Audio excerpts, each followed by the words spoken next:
So on to the second poem I'm going to read for you guys called Sunday Morning. Stevens grew up in a religious household, and he fell in love with a girl who was from a poorer family than his father, religious father. He was brought up religious, cared to have him marry. So his father told him he did not support the marriage. He was like very adamant about not supporting the marriage, and Wallace walked out of the house and never talked to him again. So a lot of conflict in Stephen's life. Oh, chalk it up to the daddy issues. There we go again. Another poet for the daddy issues, or writer rather.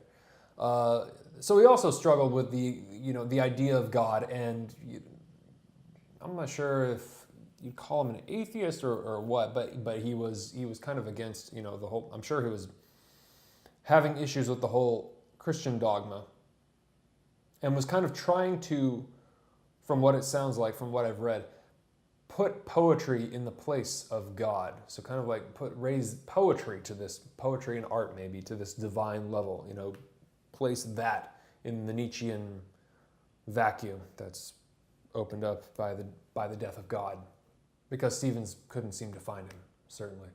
So here's Sunday Morning, which I really enjoyed, maybe more than the idea of, well, no, they're just very different, not more or less than the idea of order, but let me know what you guys think. This one is called Sunday Morning, and I am reading it to you from Key West on Sunday morning. Complacencies of the peignoir and late coffee and oranges in a sunny chair, and the green freedom of a cockatoo upon a rug mingled to dissipate the holy rush of ancient sacrifice. She dreams a little, and she feels the dark encroachment of that old catastrophe as a calm darkens among water lights. The pungent oranges and bright green wings seem things in some procession of the dead, winding across wide water without sound. The day is like wide water without sound, stilled for the passing of her dreaming feet over the seas to silent Palestine, dominion of the blood and sepulchre. That was part one. Part two. Why should she give her bounty to the dead? What is divinity if it can come only in silent shadows and in dreams?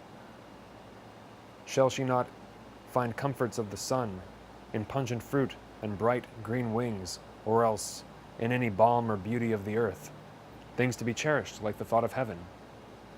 Divinity must live within herself. Passions of rain or moods in falling snow, grievings in loneliness or unsubdued elations when the forest blooms, gusty emotions on wet roads on autumn nights, all pleasures and all pains, remembering the bough of summer and the winter branch. These are the measures destined for her soul. This is part three. Jove in the clouds had his inhuman birth. No mother suckled him, no sweet land gave large-mannered motions to his mithy mind. He moved among us as a muttering king, magnificent, would move among his hinds, until our blood commingling virginal with heaven brought such requital to desire, the very hinds discerned it in a star. Shall our blood fail? Or shall it come to be the blood of paradise? And shall the earth seem all of paradise that we shall know? The sky will be much friendlier then than now, a part of labor and a part of pain, and next in glory to enduring love, not this dividing and indifferent blue. This is part four. She says, I am content when wakened birds, before they fly, test the reality of misty fields by their sweet questionings. But when the birds are gone and their warm fields return no more, where then is paradise? There is not any haunt of prophecy, nor any old chimera of the grave, neither the golden underground nor isle melodious where spirits gat them home, nor visionary south, nor cloudy palm, remote on heaven's hill that has endured as April's green endures, or will endure, like her remembrance of awakened birds, or her desire for June and evening tipped by the consummation of the swallow's wings. This is part five. She says, but in contentment, I still feel the need of some imperishable bliss, some imperishable bliss. Don't we all feel the need for some imperishable bliss? Death is the mother of beauty. Death is the mother of beauty. Hence from her alone shall come fulfillment to our dreams and our desires. Although she strews the leaves of sure obliteration on our paths. The path sick sorrow took, the many paths where triumph rang its brassy phrase, or love whispered a little out of tenderness. She makes the willow shiver in the sun. Love that line. She makes the willow shiver in the sun. For maidens who were wont to sit and gaze upon the grass, relinquished to their feet, she causes boys to pile new plums and pears on disregarded plate. The maidens taste and stray impassioned in the littering leaves. He has this very interesting juxtaposition of words. You know, he spoke French fluently, so I think that helped a lot in some of these truly unique sentences that he wrote. I mean, some of these are just amazing. The path sick sorrow took.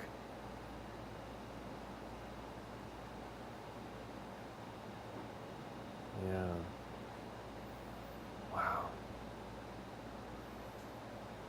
I don't like to read poetry out loud usually, but it's I think it's more of a pleasure for me than it is for you to listen to it, because I always think that poetry sounds much better in your own heads, but hopefully it's not too obnoxious, and maybe you don't have to watch the video of me just reading, but you can listen somewhere on, you know, as you go through your day, doing what you do, taking a walk, having your coffee. This is part 6. Is there no change of death in paradise? Does ripe fruit never fall? Or do the boughs hang always heavy in that perfect sky, unchanging, yet so like our perishing earth, with rivers like our own that seek for seas they never find, the same receding shores that never touch with inarticulate pang? Question mark? Why set the pear upon those riverbanks, or spice the shores with odors of the plum? Alas, that they should wear our colors there, the silken weavings of our afternoons, and pick the strings of our insipid lutes. Death is the mother of beauty, mystical, within whose burning bosom we devise our earthly mothers waiting sleeplessly. Now this part 7 is my favorite, and really, I think it's very strong, and it really gets the tone of this struggle with religion that Stevens is having. Part 7, supple and turbulent, a ring of men shall chant in orgy on a summer morn their boisterous devotion to the sun. Not as a god, but as a god might be, naked among them, like a savage source. Their chant shall be a chant of paradise, out of their blood, returning to the sky, and in their chant shall enter, voice by voice, the windy lake wherein their Lord delights, the trees like seraphim and echoing hills, that choir among themselves long afterward. They shall know well the heavenly fellowship of men that perish and of summer morn. And whence they came and whither they shall go, the dew upon their feet shall manifest. It's really beautiful. And you know, I can't, of course, determine the exact meaning, but you know, it's sort of like this. It feels like a kind of a glorification of a new paganism, sort of, or just like a religious spirit without the dogma of Christianity. It's what he's imagining, or what he craves or desires, it seems, or what he's romanticizing.